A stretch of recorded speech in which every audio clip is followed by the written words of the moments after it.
Hello everyone, I'm currently here at my office.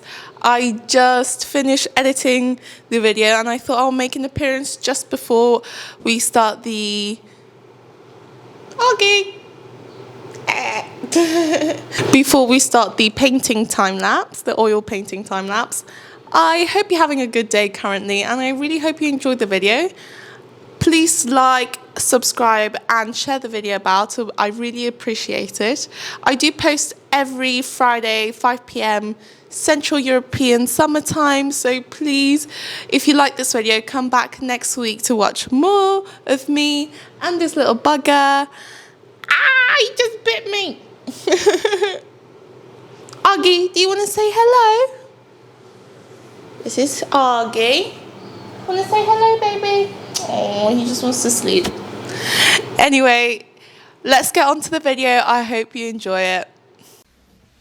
I'm going to start by showing you the colour scheme that I'm going to be using for today's painting. I have mentioned the specific names for the oil paints and brands in my last video. What I do / use before I start an oil painting. There I do go further with why I use certain colours in my current palette and just some fun facts about each colour. So check that out if you are interested in the specific colours I use in this video.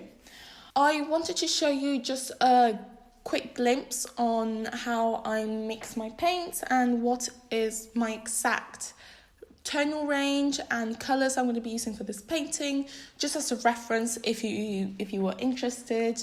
I think it's really helpful to see exactly what tones and paints I've used, especially if you're a beginner or just starting. Watching time lapses can be a bit hard if you don't know exactly how what colours they've applied on the canvas, because I think they tend to look a little bit different if you don't see the big pile of paint. I don't know if you can understand me, but that's the logic I'm putting onto it. I am painting a darker skin subject, so I am using a lot of deep, rich tones, rich browns, burgundies. I do have a brighter red in there because I like adding some bright colours in my paintings. I think they add a little bit of interest. So yeah, that's basically my palette. And as you know from my first video that I did, I like to start with a sketch. I feel like my proportions turn out a little bit better than if I just started out straight with paint.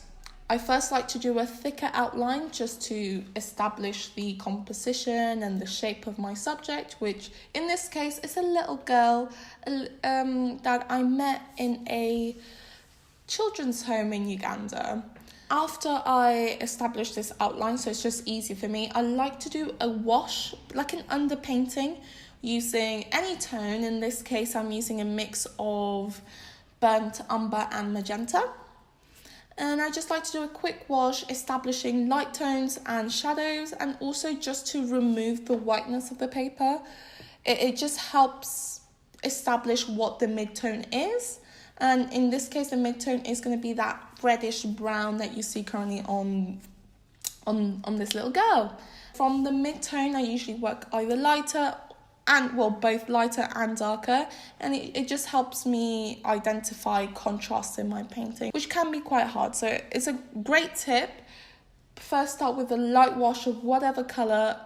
I recommend to be your mid-tone or a lighter version of your mid-tone.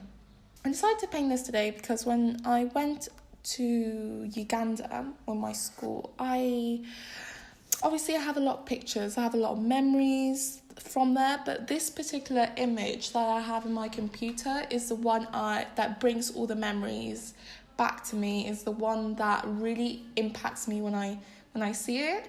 It's really simple. It's just of a little girl. She's eating something. I can't quite remember. Probably a piece of fruit, maybe some bread. And she's just standing in front of a gate. And she's, it's just there's some innocence about this little girl. And every time I see it, it just brings me back to that moment when we went to visit this home. And I thought I can really cherish that memory and that moment in a painting. I think it'll be really nice. So that's why I decided to paint this little girl. I think she's adorable. She's got the brightest, widest eyes. They just kind of suck in your soul. Anyways, I'm rambling on about this girl. So yeah, that's basically why I decided to do this painting today. I also wanted to talk about how quarantine is going. I do have a lot of family members messaging me and seeing how I am. So thank you very much if you've been contacting me and seeing how I'm doing. I'm completely fine. I'm really happy. I'm at home. I'm carefree, not stressed, and just praying that everything will be all right and everything's going to be okay. But I do want to talk about just what's been going on really in my life. I do live by myself, so that is something that was kind of hard at the beginning, because sometimes when you learn so long without being able to have any human contact, it does get quite hard. You don't really have nothing to talk about. You don't really have no one to really just distract yourself, just to distract you from like your thoughts from yourself. And I think that's why I really started this channel as well. It's just a way I can channel my thoughts and make sense of them. I feel like sometimes I just think a lot and it's just complete garbage sometimes.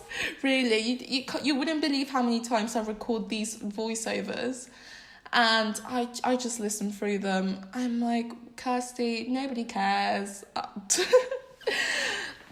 I'm just like, Kirsty, nobody cares.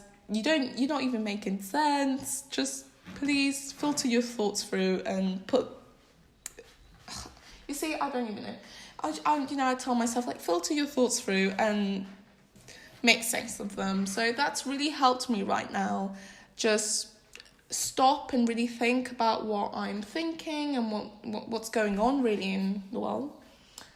So obviously with YouTube, that's really been keeping me busy. I'm really happy with it so far. A lot of people have told me that, you don't want to commit to it. What if you don't like it? But I'm really enjoying it. I enjoy the editing process. I enjoy the most is the filming and painting and just give my little tips to people.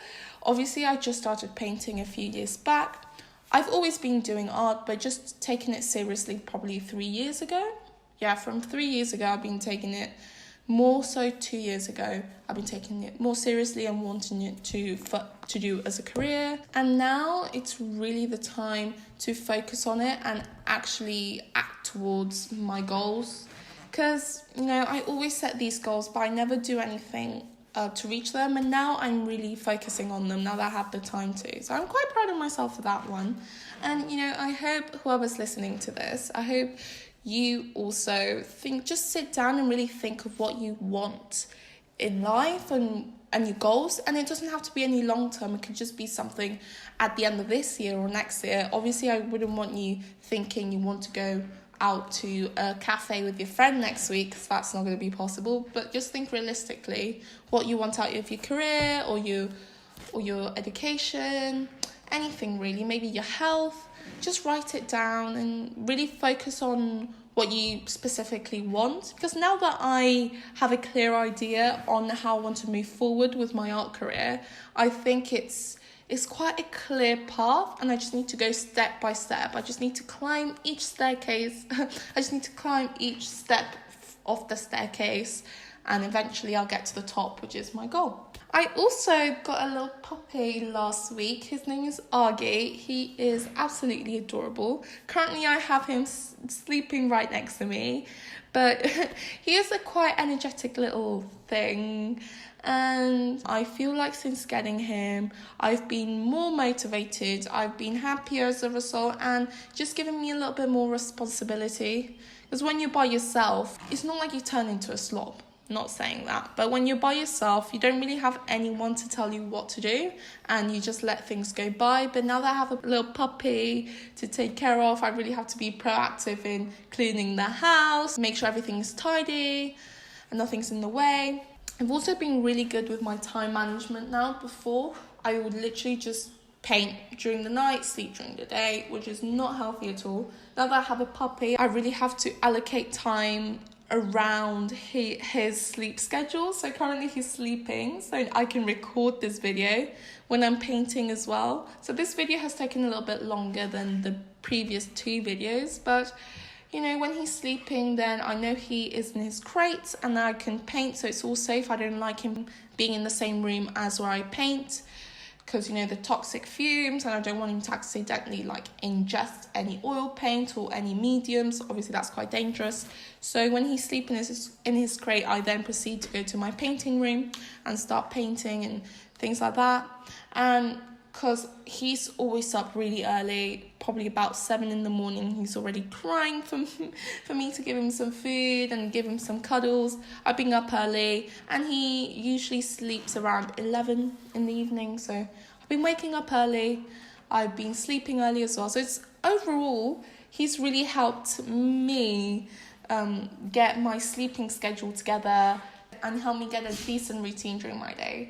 After this quarantine, I'm really looking forward going to uni. I'm starting a new course at a new university this September, and I'm just praying that nothing tampers with it. My uni starts at the end of the month, so I have the best hope for it, but you never know. You never know if we're gonna have this situation happen during the whole summer.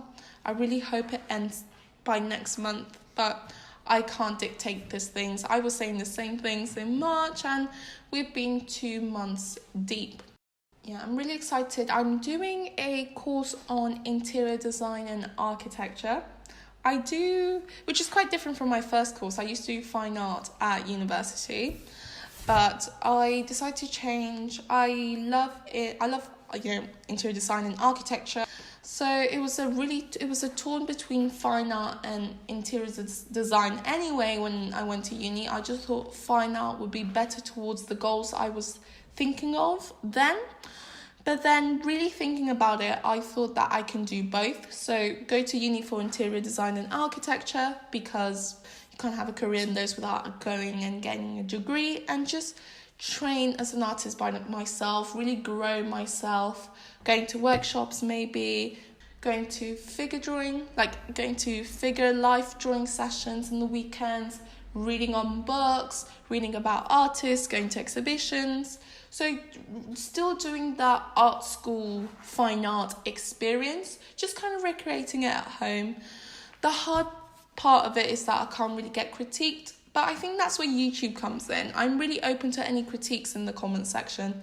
An eye is wonky, that nose too small.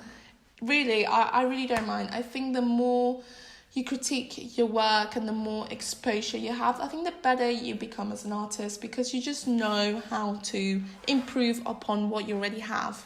I'm really proud of this painting. I think it's my best one so far, honestly. Every time I've been painting during this quarantine, I just feel it's been getting better, and all the ideas I have in my head and all of the outcomes I'm wishing for a painting actually is coming. I still have a long way to go. It's still good to celebrate the little victories, and I think this is one. I'm really happy with how this turned out.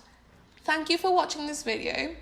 I hope you had fun just listening to my thoughts and how my quarantine has been, just random things, mainly because I don't really have anyone to talk to them about. Yeah, so now you have to deal with my talking. Anyways, thank you for watching to the end of this video. Please subscribe and like the video if you have enjoyed watching.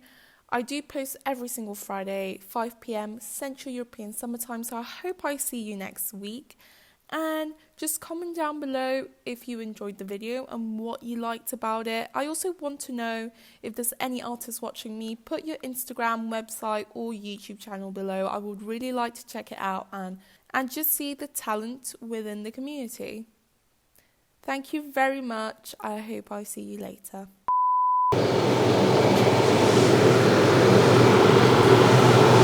Okay, baby, look. Do you want to be on camera? You camera shy. You camera shy, baby. Thank you, mate. Say hello. Go woof woof. Woof woof. No. Won't you join in? I can help you with